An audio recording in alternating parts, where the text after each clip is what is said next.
at 1 minute now.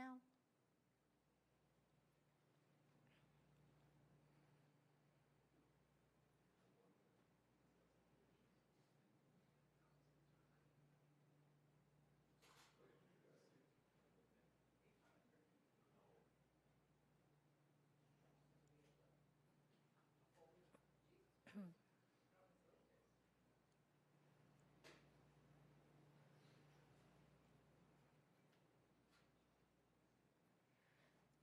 30 seconds.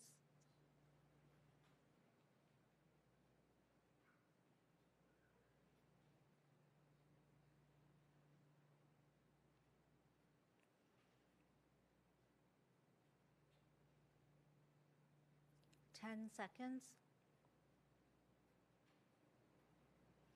5, 4. Good morning, and thank you for joining us today. My name is Constable Cindy Chung. I am a Media Relations Officer with Corporate Communications. This morning, Detective Vijay Shetty of the Internet Child Exploitation Section will be providing an update on an arrest in an ongoing sexual assault investigation. Following the remarks, he will take a few questions. Detective?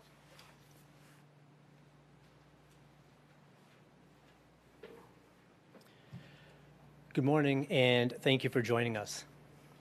Today, I would like to update you on a recent arrest made by the Toronto Police Internet Child Exploitation Section in collaboration with the Provincial Strategy to Protect Children from Sexual Abuse and Exploitation on the Internet, also known as the Provincial Strategy. In December of 2022, members of the Provincial Strategy in Thunder Bay alerted Toronto investigators into a luring and sexual assault investigation involving a vulnerable young person. Through the investigation, a man was identified, and on February 7th, 2023, our investigators conducted a search warrant at a Toronto address.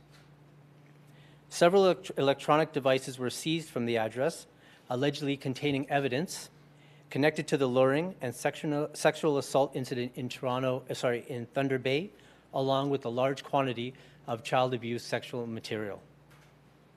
That same day, Daniel Langdon, age 31, of Toronto, was arrested by the Toronto Police Internet Child Exploitation Section.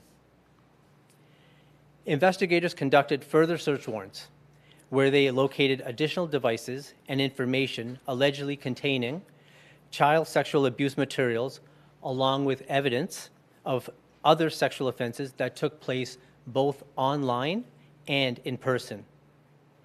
One alleged incident involved a 7-year-old victim who was sexually assaulted at a Toronto park. As a result, the accused, Daniel Langdon, was charged with 96 sexual offenses, including 39 sexual assaults, 39 sexual interference charges in relation to multiple victims between the age of 7 to 17. I will, however, not be disclosing any further information on the details regarding the victims in order to keep their identity or protect their identities. It is believed, though, that these alleged offenses took place between April of 2021 to February of 2023.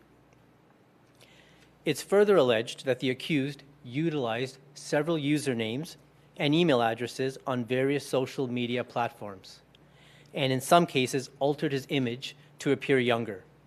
We have posted some examples here on the screen. The images and a full list of the social media handles and emails will be provided in a media release followed by the service announcement.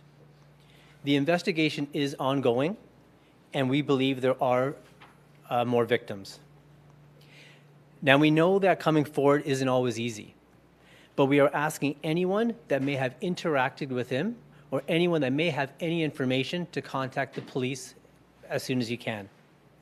You can contact the Toronto Police Internet Child Exploitation Section at 416-808-7474, any local Crime Stoppers unit, or your local police service. You can also report it to cybertip.ca. It's a website that's operated by our colleagues at the Canadian Centre for Child Protection. I would also like to take a moment to acknowledge our partners in the provincial strategy. Through this initiative, we are working together to do everything we can to ensure that our children are kept safe.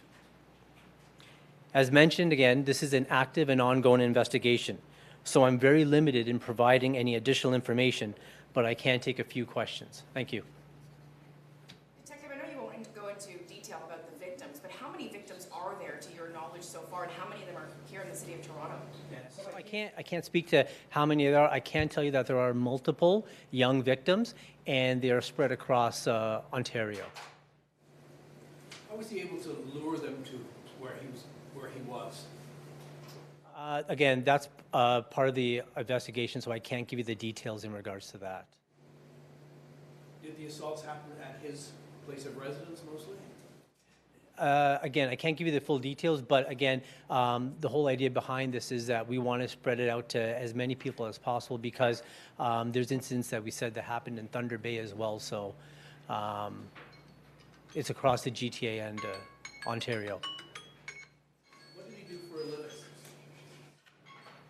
I can't disclose that information right now. Was he known to police? Yes, he was known to police.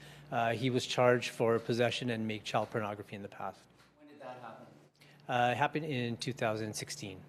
So what was the state of his, was he on bail? What was the state of his?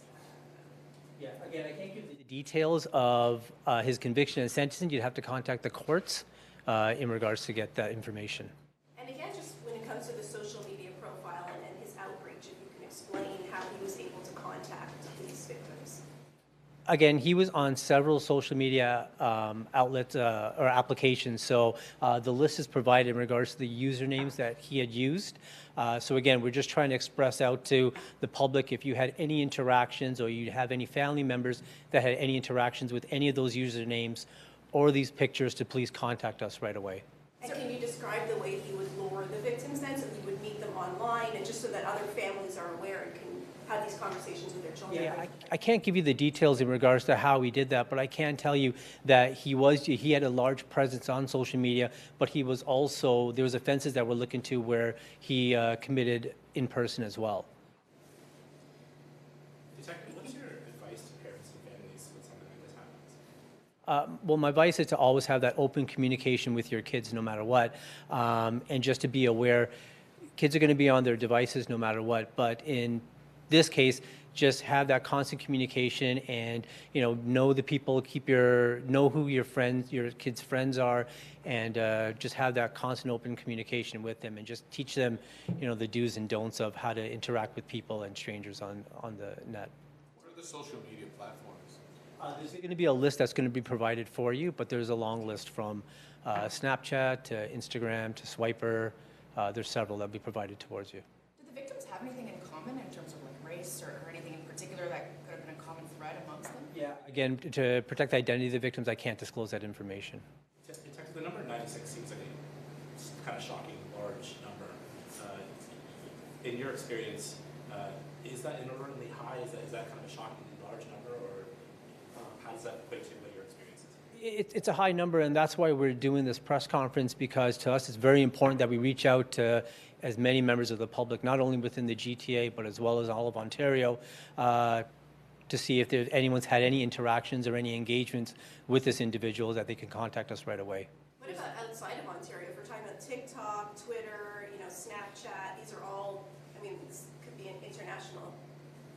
Yeah, and again, it's an extensive investigation, and we're still investigating it, so. Talking some of his victims into taking pictures of themselves and sending them to him? Yeah, again, I can't disclose the details of the investigation, but again, it's all the interactions that he's had with our victims, and we just want, if you've had any interactions with him, to contact us right away. Is it believed that he was operating alone, or were there other people that were helping him along the way? No, I believe he was operating alone. And anything you could shed, any more light you could shed on the 7-year-old, because that's pretty shocking. Evidence indicated a 7-year-old child was sexually assaulted at a Toronto park. Is there anything more you can tell us about that? Unfortunately, at this time, I cannot, just protection of the victim in this matter. Is it fair to say that he was using the same techniques that he used when he found himself in trouble with the law in 2016 that he was using currently? I can't divulge into the details of his last conviction, but I will say, based on these set of circumstances, he was using like the fact that he was on several social media apps, the fact that we're looking at investigations that it was in-person contacts. We're looking at any communication, any contact that you've had with him, whether it been on social media or in person or in the area of Toronto, to contact us right away. Was police watching him since 2016? If you were aware of these prior convictions, was he on your radar, knowing that this could possibly, he could be a reoffender? Yeah, I can't go into the details of his past convictions or sentencing. That was the last question. Thank you for joining us today.